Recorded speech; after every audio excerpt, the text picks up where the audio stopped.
I just finished playing Sega Marine Fishing on the Sega Dreamcast, so I decided to see what fishing games the Nintendo Switch had to offer.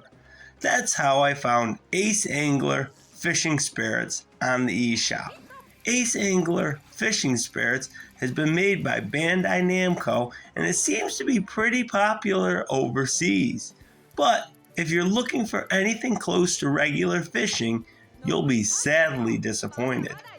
In the main Ace Angler mode, you're given a small pond-like area to fish in that's loaded with a bunch of types of fish.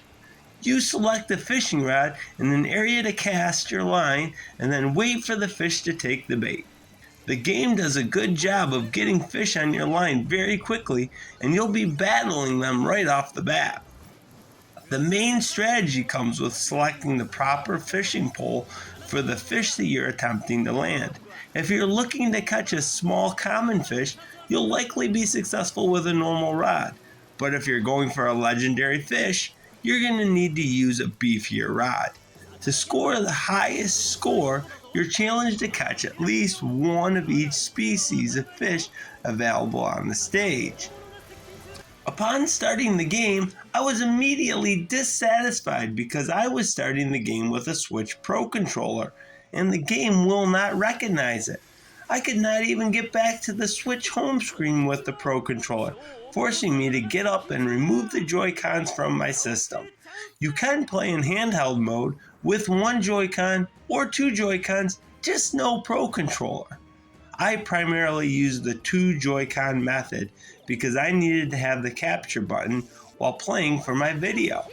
When using motion controls, you cast with a flick of the wrist and reel in by making a cranking motion with the remote. With two Joy-Cons, you simply press A to cast and then mash A to reel in. It works well enough, but I preferred the motion controls. As for the graphics, the main hub world is very reminiscent of Animal Crossing New Horizons, and I think if I walked in on someone playing this game, I could easily confuse the two. Bandai Namco really copied the look from Nintendo, which admittedly is probably a smart move.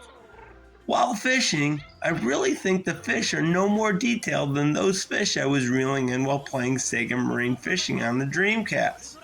There are 6 different classes of fish and over 250 individual varieties to catch. When fishing, you cannot tell the species, only the class until the fish is hooked. To add additional depth, there's a story mode that acts more like a training mode, a battle mode, and 12 minigames. In the end, these modes don't offer too much more than a small distraction. In conclusion, this game is actually a pretty weak offering, especially since it's a $40 release. If some of this sounds interesting, there is a free demo to check out on the eShop. If you have not seen any of my other reviews, instead of rating games on a 100-point scale, I rate them based on how much money I would pay for the game and still feel like I got my money's worth. For Ace Angler Fishing Spirits, I would pay $5. If you found this video informative or helpful, I'd really appreciate a like and a subscribe. Check out my channel for my Sega Marine Fishing video for a fishing game that's so much more fun. Thanks for watching. You're a star. Your best days are ahead of you. God bless.